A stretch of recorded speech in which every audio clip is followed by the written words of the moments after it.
کیا آپ حالات حاضرہ سے آگاہی حاصل کرنا چاہتے ہیں؟ خبر کے پیچھے چھپے اصل حقائق جاننا چاہتے ہیں تو ابھی سبسکرائب کیجئے دل مل پاکستان کو اور ساتھ ہی گھنٹی کے نشان پر کلک کر دیں۔ میں نے اپنے آپ کو آج سیوریج واٹر سیوریج کے آفیسرز کی کرپشن اور معیاری میں کام نہ کرنے پر خود کو بھی اپنے تالے کے اندر بند کیا ہے، اور میرے ساتھ یہ شفیع مکسی صاحب ایکسین جو کہتے ہیں کہ میں بے اختیار ہوں، ان کے پاس کوئی اختیار نہیں ہے۔ یہ صبح شام دوڑتے ضرور ہیں، رات کو کمپلین پہ کھڑے ضرور ہو جاتے ہیں۔ السلام علیکم۔ جماعت اسلامی کے ایم پی اے سید عبدالرشید کا انوکھا احتجاج۔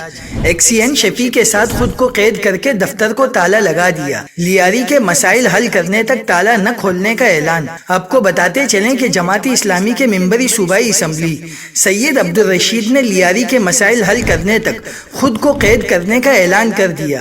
امیر جماعت اسلامی ضلع جنوبی سید عبدالرشید نے احتجاجاً سرکاری افسر ایکسین شفیع مکسی کو اپنے ساتھ موسیٰ لین کے دفتر میں تالے لگا کر بند کر دیا ہے۔ سید عبدالرشید کا کہنا ہے کہ جب تک کام نہیں ہوگا، بغدادی اور لیاری کی گلیاں صاف نہیں ہوں گی، سیوریج کے مسائل حل نہیں ہوں گے، ہم اسی طرح دفتر میں تالے لگا کر بند رہیں گے۔